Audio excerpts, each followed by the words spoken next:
Hello বন্ধুরা, arrow বাংলার পক্ষ থেকে আপনাকে জানানো হচ্ছে আন্তরিক শুভেচ্ছা এবং অভিনন্দন। বন্ধুরা, আজকের ভিডিওতে আমরা কথা বলবো প্রধানমন্ত্রী জনধন যোজনা নিয়ে এবং জিরো ব্যালেন্সের অ্যাকাউন্ট তৈরি করে কী কী সুবিধা লাভ করতে পারবেন সেই বিষয় নিয়ে। তো চলুন আপনাদের সময় নষ্ট না করে ভিডিওটি শুরু করা যাক। বর্তমান সময়ে সমগ্র ভারতবর্ষের সাধারণ জনগণের কাছে যে কোনো যোজনার অনুদান পৌঁছে দেওয়ার ক্ষেত্রে হোক কিংবা ভারতবর্ষের বিভিন্ন প্রান্তের ছাত্রছাত্রীর কাছে স্কলারশিপ পৌঁছে দেওয়ার ক্ষেত্রে ব্যাঙ্ক অ্যাকাউন্ট অত্যন্ত গুরুত্বপূর্ণ একটি মাধ্যম হয়ে উঠেছে।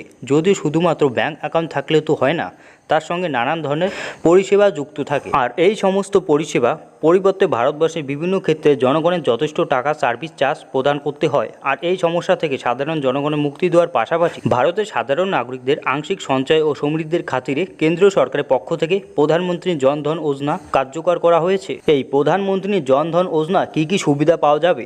জনধন যোজনার অধীনে সমগ্র ভারতের সাধারণ মানুষকে যে সুবিধা পেয়ে থাকেন তা হলো, প্রধানমন্ত্রী জনধন যোজনার আওতায় ভারতবর্ষের যে কোনো প্রান্তে সরকারি কিংবা বেসরকারি এর অধীনে আপনি জিরো ব্যালেন্সের অ্যাকাউন্ট ওপেন করতে পারবেন। এর পাশাপাশি এই যোজনার অধীনস্থ ব্যক্তিকে একটি রূপে ডেবিট কার্ড প্রদান করা হয়ে থাকে, যার মাধ্যমে তিনি সমগ্র ভারতের যে কোনো এটিএম কার্ড থেকে উইথড্র কিংবা জমা করতে পারবেন। এবং প্রধানমন্ত্রী জনধন যোজনার অধীনে ব্যক্তিকে 2 লক্ষ টাকা অ্যাক্সিডেন্ট ইন্স্যুরেন্স পেয়ে থাকেন। অর্থাৎ এই যোজনার অধীনে কোনো ব্যক্তি যদি দুর্ঘটনায় মৃত্যু হলে তার পরিবারকে কেন্দ্রীয় সরকারের পক্ষ থেকে 2 লক্ষ টাকা ইন্স্যুরেন্স প্রদান করা হয়ে থাকে। প্রধানমন্ত্রী জনধন যোজনার অধীনে জিরো ব্যালেন্স অ্যাকাউন্টের মাধ্যমে যে কোনো ব্যক্তি 10,000 টাকা পর্যন্ত ওভার ড্রাইভের সুবিধা পেয়ে থাকেন। কারা এই যোজনার সুবিধা পাবেন? কেন্দ্রীয় সরকারের তরফে জারি করা হলো তথ্য অনুসারে যে কোনো ভারতীয় নাগরিক প্রধানমন্ত্রী জনধন যোজনার আওতায় নিজের নাম নথিভুক্ত করতে পারবেন।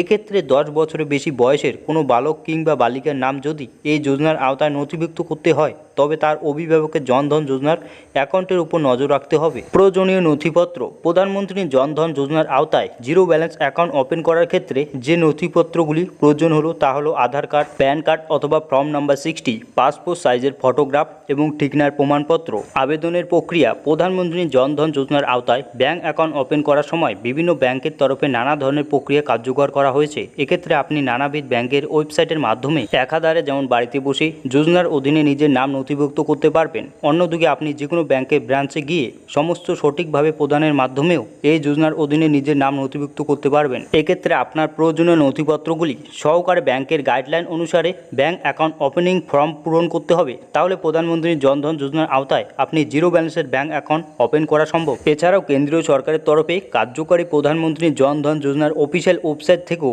আপনি প্রধানমন্ত্রী জনধন যোজনার আওতায় অ্যাকাউন্ট ওপেন করার ক্ষেত্রে প্রয়োজনীয় ফর্মটি পেয়ে যাবেন। সো বন্ধুরা, এই জনধন যোজনার অধীনে কিভাবে অ্যাপ্লাই করবেন তার লিঙ্ক আমরা ডিসক্রিপশনে রেখে দেবো, সেখান থেকেও আপনি চেক আউট করতে পারবেন। সো বন্ধুরা, এটা ছিল আমাদের আজকের ভিডিও। আশা করছি ভিডিওটি আপনাকে ভালো লেগেছে।